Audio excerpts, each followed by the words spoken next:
What's up, people? Tony here, and welcome back to TTBurger Game Reviews. And we're inching up closer and closer to that 100th episode I told you all about. But we're just one episode away, but we have episode 99 right now, and I'd like to welcome you all to it. And I know I mentioned that, like, in episode 98 part 3, I was going to be talking about a popular video game franchise that started off on the PlayStation stuff, and I wouldn't tell you what it was. I want you guys to be surprised and stuff, but this will be another multi-part review in 3 parts.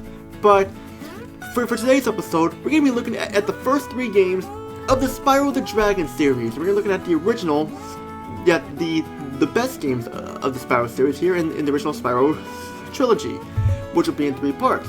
We got part 1 will cover Spyro the Dragon. Part 2 will be Spyro 2, Ripto's Rage, and then Part 3 will be Spyro Year of the Dragon. And we got a lot to talk about here. Let's get started. Well, started by going back to the year 1998, while we look at Spyro the Dragon for the PlayStation. Now, I should note that I know the Reignited trilogy is out now and stuff like that and such, but I'm not looking at the Reignited trilogy. I'm not even going to focus on it. I'm focusing on the original ones, because these are the ones that I grew up with. Now, yeah, Spyro. Yeah, like I remember like on Christmas of 1998, like getting the game for Christmas and stuff, and being in awe about like, how cool it was to actually play as a dragon, stuff like that, breathing fire, gliding, and like tackling them with your horns, stuff like that, and killing enemies, stuff like that. Like a lot of 3D platforms were out at the time, but it was one of the first ones where it was a 3D one where you play as a dragon and stuff like that, and that was really cool. I did play the demo before this, and I was in awe about how cool the demo was, and getting the game is awesome. The game is definitely awesome. A couple complaints here and there about the game, but still a great game overall. And like, as we talk about Spyro and stuff like that, I should mention here, let's talk about the story. The story starts off like this, where a bunch of dragons are being filmed on camera, talking about stuff, while they talk about this nasty Nork guy who does not like the stuff the dragons are saying about him, and turns all the dragons into stone except for our hero Spyro. And now it's up for Spyro to save the dragons and get them out of being turned into statue, and save them all and stuff like that and stuff, and collect treasure, and of course defeat nasty Nork himself.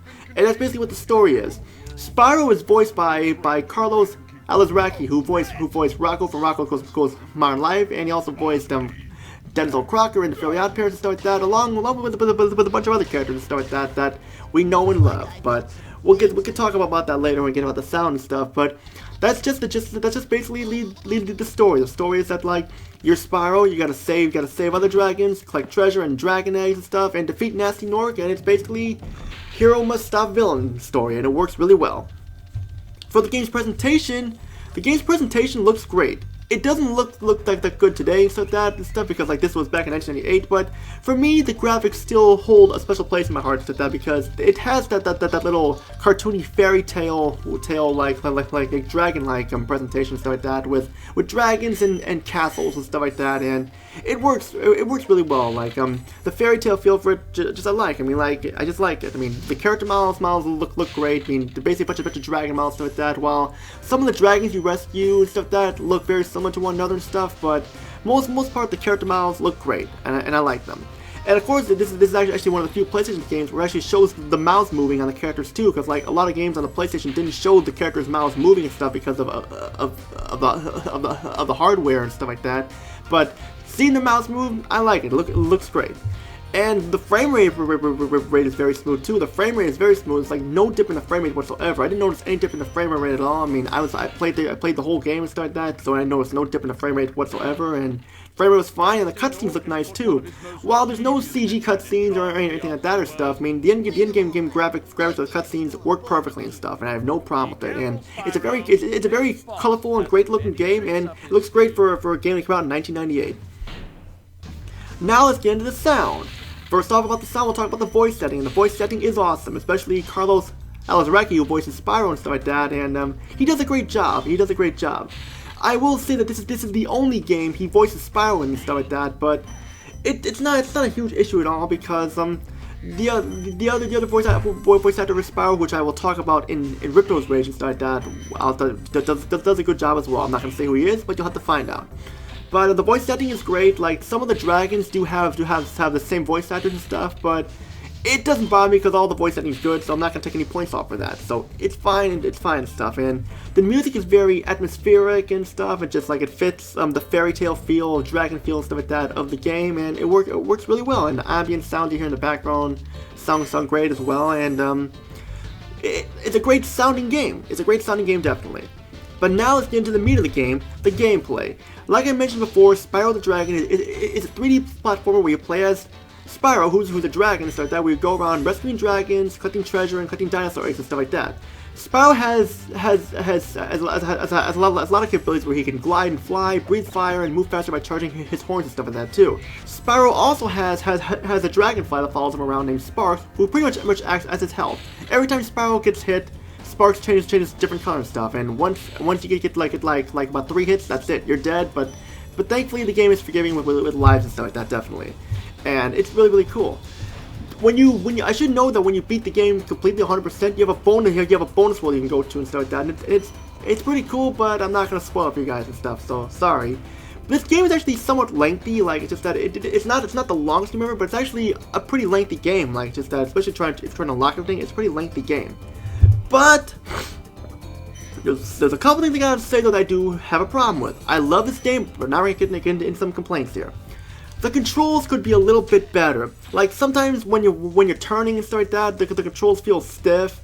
Like, especially when you're turning and jumping. I mean, it's not very bad like other games, but still, the controls could have been better. Is what I'm trying to say. The controls could have been better.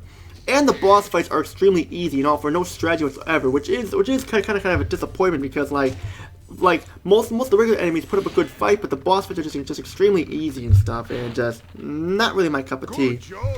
And also the camera is pretty frustrating too. Like, when trying to turn the camera, it can get stuck on walls and stuff like that, and it won't turn all the way. And the camera is just isn't the greatest when you're using these shoulder buttons to turn and stuff. But not the worst camera ever, but not the best camera either and stuff like that. But if you can get past those, it's definitely a great game. And of course, I forgot to mention the variety of the levels you go to too. Like, you go to like a tree top area, so you get like go to like tree tops like that. You have like a bunch of worlds you can explore, like peacekeepers and stuff like that, and stuff like that, and artists and more and more. And it'll definitely keep you entertained for a while and stuff, definitely. But aside from that though, there's not much else to say about Spyro the Dragon. It's a fantastic game. Definitely pick it up if you can find the original version of the PlayStation. Do that, but you also have the Reignited trilogy on the PlayStation 4 and Xbox One and stuff like that. But me, since I grew up with these, I prefer these more because they were part of my childhood, and I'm just not a big fan of remakes in my opinion. I'm just not a fan of remakes and stuff, unless it's a very rare exception and stuff. But I pretty talked about that long enough. But what's my final verdict here on Spyro the Dragon? Pick this game up, definitely. If you want to see how the Spyro series began, definitely pick this game up because you will not know what you're missing. It's a fantastic game, but has some problems with it that I have, but it's not the worst game overall. What will I be giving this game?